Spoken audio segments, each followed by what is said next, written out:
Hello everyone, কেমন আছো তোমরা সবাই? আমার আরও একটি নতুন ভিডিওতে তোমাদের সকলকে স্বাগত জানিয়ে আমি আমার আজকের ভিডিওটি শুরু করছি। আর আজকে দেখো দুপুরবেলা মানে সকালের খাওয়া দাওয়া হয়ে গেছে, এখন মোটামুটি 11:15 কি 11টা বাজে। তো সকালের এবং দুপুরের রান্নাবান্না হয়ে গেছে। আর এখন আমি এই যে চিকেন এনেছিল তো সেটাকে ধুয়ে রাখছিলাম। তো আজকে কিছুটা রান্না করব এবং বাকিটা রেখে দেব আগামীকালকের জন্য। তো সকালের এবং দুপুরের রান্না হয়ে গেছে, আর চিকেনটা এনেছে মূলত রাত্রের জন্য। তো এই যে দেখো বক্সে ভরে কিছুটা রেখে দিচ্ছি, এটা ফ্রিজে রাখবো, এটা পরের দিন খাবো, আর এইটুকু আজকে করে নেব। তো কিভাবে করব সেটাও একটুখানি তোমাদের সাথে আমি শেয়ার করছি আজকে, পুরোপুরিভাবে করব না, কিছুটা শেয়ার করব। তো এই যে ডিপ ফ্রিজে রেখে দিলাম। আর এরপরে চলো রান্নাবান্না শুরু করি। তো মোটামুটি মশলা টশলা আমি রেডি করে নিয়েছি সব। আর এইদিকে এই যে মেয়ে আমার টমেটো খাচ্ছে, তো টমেটো কাটছিলাম, তোকে একটু দিলাম, তো কাঁচা টমেটো খায়। তো এরপরে যে কড়াইতে আমি দেখো সর্ষের তেল দিয়ে দেব। তো কড়াইটা একটু কালো কালো লাগছে, কেননা এর মধ্যে আমি পেঁয়াজকলি ভেজেছিলাম, তো সেই জন্য একটু কালো হয়ে আছে। তো যাই হোক, এই কড়াইতেই আমি তেল দিয়ে দিলাম। আর প্রথমেই আমি যেটা করব, আলুগুলো আগে ভেজে নেব। তো শুধুমাত্র রাতে খাবো জন্যই করছি, সেই জন্য অল্প পরিমাণে করব। তো দেখো আলু ভাজবো, তো সেই জন্য হলুদ এবং লবণ দিয়ে দিলাম কড়াইতে। এরপরে আমি কেটে রাখা আলু দিয়ে ভেজে নেব। তো আলু কিন্তু আমি সবসময় চিকেনে ভেজে তারপরে দিই, কাঁচা আলু দিই না, ভেজে তারপরে দিই, তাহলে খেতে একটু ভালো লাগে। তো যাই হোক, এই যে দেখো 3 পিস মতো আলু দিয়েছি 3 জনের জন্য, আমরা 3 জনাই খাবো, আর কেউ কিন্তু চিকেন আমাদের বাড়ি খায় না। এবার আলুগুলো ভেজে নিই। এরপরে দেখো কি করব। তো দেখো আলুগুলো ভাজা হয়ে গেছে। এরপরে শুকনো লঙ্কা, তেজপাতা এবং গোটা জিরে ফোড়ন দিয়ে দেব। তো এই হচ্ছে ফোড়নে দিই, দেখো গোটা জিরে দিয়ে দিলাম, তো ফোড়নে দিয়ে দিলাম। এরপরে কেটে রাখা পেঁয়াজ দিয়ে দেব। তো এই যে দেখো কেটে রাখা পেঁয়াজ দিয়ে দিলাম। এরপরে একটু নেড়েচেড়ে নেব, তারপরে এর মধ্যে গ্রেট করা রসুন দিয়ে দেব। তো একটু নেড়েচেড়ে নিলাম। এরপর দেখো গ্রেট করে রাখা রসুন দিয়ে দিলাম।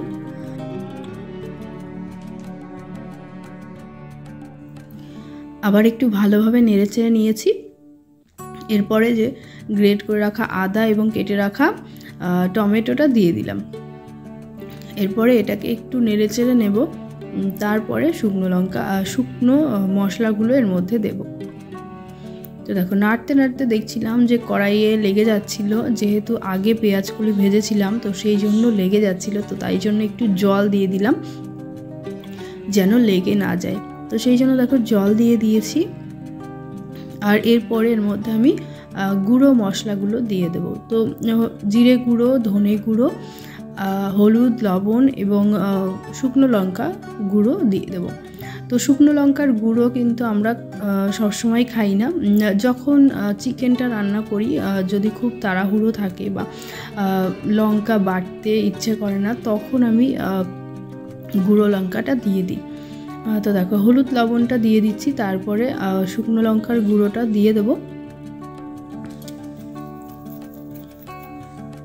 আর এই যে দেখো শুকনো লঙ্কার গুঁড়ো দিচ্ছি। আর এই মশলাগুলো দেওয়া হয়ে গেলে তারপরে আমি পুরো মশলাটাকে খুব ভালোভাবে কষিয়ে নিয়ে তারপরে চিকেনটা দিয়ে আরও ভালোভাবে কষিয়ে নেব। তারপরে ভেজে রাখা আলু দিয়ে কষিয়ে নিয়ে তারপরে জল দিয়ে দেবো, জল দিয়ে এটাকে তৈরি করে নেব। আর এদিকে দেখো গাছে কয়েকটা মানে বাড়িতে হয়েছিল আলু, তো দাদু তুলে দিয়েছে, সেইগুলোই দেখাচ্ছিল আমাকে। আর এইদিকে এই যে মশলাগুলো আমি কষাচ্ছিলাম, তো মশলা কষাতে কষাতে একটুখানি জলও দিয়েছিলাম। তো যাই হোক মশলাটা কষিয়ে চিকেন দিয়ে আলু দিয়ে ভালো করে কষিয়ে তারপরে জল দিয়ে দিয়েছিলাম। আর এই দিকে আমি ঘরে আসলাম। তো শীত তো প্রায় শেষের দিকে মানে শীত সেরকম নেই এখন, তো সেই জন্য শীতের পোশাক সব ধুয়ে গুছিয়ে রাখছিলাম।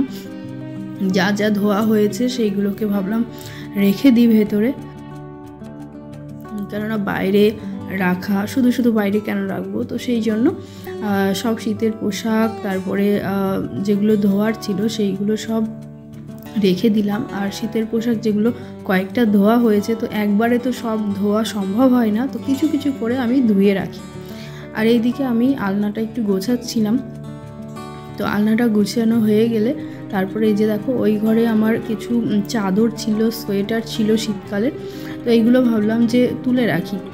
তো এইগুলো যেহেতু এখন আর পরা হয় না বা ব্যবহার করা হয় না, তো সেই জন্য ভাবলাম এগুলো তুলে রাখি, তো জায়গাটা ফাঁকা হয়ে যাবে। আর এখানে দেখো সব ঠেসে ঠেসে ঢোকাচ্ছিলাম, তো এইরকম হয় শীতের পোশাকগুলো এই জায়গাতেই রাখি। তো যেমন করে হোক আমি রেখে দিই, একদম ঠেসে ঠেসে ঢুকিয়ে দিই। তো কে কে এমন করো আমাকে বলো। তো আমি কিন্তু এরকমই একটার ভেতর আর একটা মানে যেন চলে যায়, ভেতরে যেন থেকে যায়। তো এইটা তো শুধু শীতের জামা কাপড় রাখার জন্যই, তো সেই জন্য এইখানেই রেখে দিই, আর কোনো কাজে এটা ব্যবহার করা হয় না। তো যাই হোক, এই যে যা যা ধোয়া হয়ে গেছিলো সেইগুলো রেখে দিলাম, এবং আরও আছে যেগুলো ধোয়া হবে, মানে ধুতে হবে, তো সেইগুলোও রাখবো এখানে। আর তারপরে এই যে কয়েকটা জামা কাপড় ছিল, যে গরমের কিছু জামা ছিল মেয়ের, সেইগুলো বের করে রাখলাম। আর শীতের পোশাক তো ঢুকিয়েই দিলাম, আরও কিছু আছে সেইগুলো আর কদিন পরে নিক, তারপরে ঢুকিয়ে রাখবো। তো কয়েকটা গরমের পোশাক ছিল সেইগুলো বের করলাম এবং এটাকে একটু গুছিয়ে রাখলাম। আর এরপরে যে আরও কিছু জামা রয়েছে এগুলো সব আলমারিতে রাখবো, তো আলমারিতে রেখে দিয়েছি। আর এই যে দুটো ড্রেস বের করেছি এগুলো মেয়ের পরার জন্য, তো এইগুলো ভাবলাম যে বাড়িতে পরিয়ে ফেলি। আর এই দুটো ড্রেস হচ্ছে আমার হাতের বানানো, তো এই দুটো ড্রেস কিন্তু আমি নিজের হাতে বানিয়েছি। এই ড্রেসটা বানিয়েছি তা অনেক দিন, 3-4 বছর হবে এরকম হবে বানিয়েছিলাম। তো কাপড় দিয়ে মানে শাড়ি দিয়ে বানিয়েছিলাম। তো আমাদের এদিকে যেহেতু তাঁতের কাজ হয়, তো তাঁতের শাড়ি ছিল, মূলত আমার দিদির বাড়ির থেকেই দিয়েছিল শাড়ির পিস। মানে অনেক সময় যারা তাঁতের কাজ করে তারা হয়তো বুঝবে এটা, যে শেষের দিকে কিছু কাপড় থেকে যায় বা সুতো থেকে যায়, বা প্রথম দিকে শুধু বোঝার জন্য কিছু বোনা হয়, তো সেই কাপড়গুলো দিয়েছিল আমাকে। তো সেইটা দিয়েই মেয়ের জন্য ড্রেস বানিয়েছিলাম। এইটা অনেক দিন পরেছে, এখন ছোটও হয়ে গেছে, সেলাই খুলেও গেছে, তো ভাবলাম যে পরিয়ে ফেলি। আর এই যে ড্রেসটা এটা পুজোর সময় বানিয়েছি, তো একদিনই পরেছিল, তারপরে তো শীত পড়ে গেল আর পরা হয়নি। তো এটাকেও ভাবছি যে পরিয়ে ফেলবো বাড়িতেই। তো ঘরে রাখলে যেটা হয়, পুরনো তো হয় না কিন্তু ছোট হয়ে যায়, তো সেই জন্য এগুলো বের করে পরিয়ে ফেলি, যাতে পরাও হয়ে যায় আর ব্যবহারও হয়ে যায়। আর তারপরে দেখো চলে আসলাম রান্নাঘরে। তো দেখো চিকেনটা আমার প্রায় হয়ে এসেছে, তো এখন একটু দেখবো যে লবণ টবণ ঠিক আছে কি না, দেখে তারপরে আরও কিছুক্ষণ জাল করব, একটু শুকনো শুকনো করব, এতটা ঝোল রাখবো না, যেহেতু রুটি দিয়ে খাওয়া হবে, তো একটু শুকনো করেই রাখবো। তো এটাকে আরেকটু ফুটতে দেব, ধীরে ধীরে হতে থাকুক। আর তারপরে ঘরটা গুছিয়ে চলে আসলাম নিজের একটু কাজ করতে, নিজের সাজগোজ করতে। তো সকাল থেকে চুলটা বাঁধার সময়ই পাইনি আমি, এতটাই সকালের দিকে এতটাই চাপ থাকে, রান্না বান্না, হাজব্যান্ডের অফিস থাকে, তারপরে টুকটাক কাজ থেকেই যায়, তো সেইগুলো করতে করতে নিজের জন্য সময় হয় না। এই সময় থেকে নিজের জন্য একটু টাইম পাওয়া যায়। তো যাই হোক, চুলটা বেঁধে নিলাম, তারপরে সিঁদুর পরে নিলাম, অল্প একটু সাজুগুজু করি, যেটা আগেও বলেছি আমি।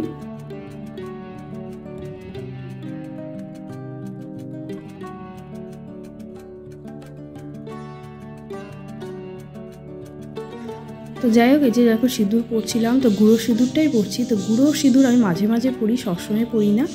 লিকুইড সিঁদুরটাই সবসময় পরা হয়, আবার মাঝে মাঝে ইচ্ছে হয় যে একটু গুঁড়ো সিঁদুর পরি, তো মাঝে মাঝে পরে থাকি, সবসময় পরা হয় না। তো যাই হোক, এই যে নিজের কাজ শেষ সব, এখন আবার রান্নাঘরে যাব, দেখবো তরকারিটা দেখো প্রায় হয়ে গেছে। এখন গরম মশলা দিয়ে তরকারিটা আমি নামিয়ে নেব। তো দেখো বাড়িতে তৈরি গরম মশলা দিয়ে দিলাম, তো বাড়িতেই বানাই, ভালো লাগে খেতে, সেই জন্য। তো দেখো তরকারিটা আমার হয়ে গেছে, আর অল্প ঝোল রেখেছি, আর এইটুকু ঝোলও থাকবে না, আরও শুকিয়ে যাবে। তো দেখো নামিয়ে নিলাম এটাকে। আর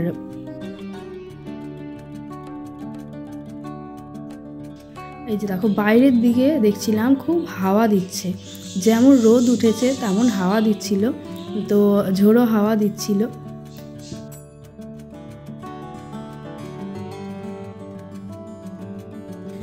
তো যাই হোক বাইরের দৃশ্যটা একটু দেখালাম। আর এইদিকে মেয়ে দেখো স্নান টান করে চলে এসেছে ঠাকুর ঘরে। তো দুপুরবেলায় ও গোপালকে দেবে সেই জন্য চলে এসেছে। তো বললো যে আমি দেবো, তো ও চলে এসেছে। দেখো প্রদীপটা এখন নিজে নিজেই প্রদীপ জ্বালাতে পারে, তো নিজে নিজেই দেখো করে নিল। আর এই যে আমাদের ছোট্ট গোপাল সোনার শৃঙ্গারটা একবার দেখে নাও। আর এই দিকে এই যে ভোগ রেডি করে নিয়েছে, তো মিষ্টি ছিল কিছু শুকনো মিষ্টি, তো সেইগুলোই দেওয়া হচ্ছে। তো এই যে দেখো, আর সকালবেলায় কিন্তু আমি সকল ঠাকুরের পুজোটাই করে নিয়েছি। তো এখন থেকে গোপালের রুটিন চেঞ্জ করে দিলাম, সকালবেলাতেই গোপালকে স্নানটা করানো হয়। আর তারপরে চলে আসলাম সন্ধ্যাবেলায়। তো সন্ধ্যাবেলায় এই যে নিয়ে বসেছি রাঙা আলু বা মিষ্টি আলু। তো এইগুলো দিয়ে ভাবলাম কিছু বানাই, বেশ অনেক দিন থেকে ঘরে পড়েছিল, তো সেই জন্য ভাবলাম কিছু বানিয়ে ফেলি। তো দেখো এইগুলোকে ধুয়ে প্রেশার কুকারে দিয়ে দিয়েছি, এখন এগুলোকে সেদ্ধ করে নেব। আর এগুলো সেদ্ধ হয়ে গেলে তারপরে আমি যেটা করলাম, গোপালকে সন্ধ্যার ভোগ নিবেদন করে দিয়েছিলাম। তো দেখো ভোগ নিবেদন করা হয়ে গেছে, এখন এগুলোকে সরিয়ে দেব, তারপরে গোপালকে শয়নে দিয়ে দেব, এবং শয়নে দেওয়ার পর তারপরে আমি কি বানাবো সেটা তোমরা দেখতে থাকো। তো এই যে দেখো আমার গোপাল সোনা ঘুমিয়ে পড়েছে, আর রাধাকৃষ্ণের বিছানাটা করে দিয়েছি, জল রেখে দিয়েছি। এখন পর্দাটা আমি দিয়ে দেব, আর পর্দা দিয়ে তারপরে আমি চলে যাব রান্নাঘরে।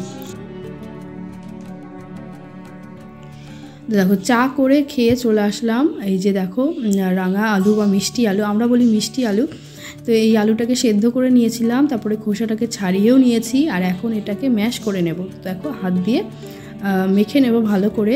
আর এর সাথে আমি যেটা করব, গুঁড়ো দুধ আর ময়দা মিশিয়ে নেব, আর একটুখানি বেকিং পাউডার দেব। যদিও আমি এটা যখন মেখেছি তখন বেকিং পাউডার দিতে ভুলে গিয়েছিলাম, পরে দিয়েছি। তো যাই হোক, এই যে দেখো ভালো করে আমি মেখে নিচ্ছি এটাকে। তো তোমরা জানি না কেউ বুঝতে পারছো কি না কী বানাচ্ছি। তো আমি অনেক দিন আগে এটা বানিয়েছিলাম একবার, মানে অনেক দিন মানে কয়েক বছর আগে, তারপরে আর বানানো হয়নি, ওই একবারই বানিয়েছিলাম। আর আজকে মনে হলো যে বানাই, কেননা আলুগুলো পড়েছিল। তো দেখো ময়দা এবং গুঁড়ো দুধ দিয়ে আমি এটাকে মেখে নিয়েছি। আর এটাকে এখন কিছুক্ষণের জন্য আমি ফ্রিজে রাখবো, একটুখানি সেট হয়ে যাওয়ার জন্য, কেননা এটা আঠা আঠা ছিল। তো যাই হোক, সেটাকে বের করে কিছুক্ষণ পরে বের করে একটু বেকিং পাউডার দিয়ে মেখে নিয়ে তারপরে দেখো এরকম করে শেপ দিয়ে এটাকে ভেজে নিচ্ছি। আর শুধুমাত্র এরকম নয়, গোল গোল শেপ করেও ভেজে নিয়েছি। তারপরে এই যে রসে, চিনির রসে এটাকে দিয়ে দিয়েছি, তো এটাকে সোক করার জন্য। তো যাই হোক, এটাকে কি বলে তোমরা বলো, আমি যেটা জানি এটাকে বলে মিষ্টি আলুর পান্তুয়া বা রাঙা আলুর পান্তুয়া বা কালো জাম বা গোলাপ জাম, যাই হোক কিছু একটা তো বলে। তো হলো একটা, তো এটা বানাচ্ছিলাম, বা রাঙা আলুর রসবড়াও বলা চলে। তো এরকম করে বানাচ্ছিলাম, তো জানতাম না কেমন হবে কি, খুব একটা মানে কি বলবো। যাই হোক, এটা এখন ভিজতে দেবো আমি, সারা রাত ভিজবে, একটু দেখি কতক্ষণ সময় লাগে ভিজতে। তো যাই হোক, অনেক আশা নিয়ে বানিয়েছিলাম, কিন্তু বাস্তবে একটা কথা যদি বলি, তো এটা খেতে বেশ ভালোই লাগছিল, কিন্তু রসটা কিন্তু ভেতরে যায়নি। কেন যায়নি আমি জানি না, কিছু একটা গড়বড় তো করে ফেলেছি আমি নিশ্চয়ই, না হলে এমনটা হওয়ার কথা নয়।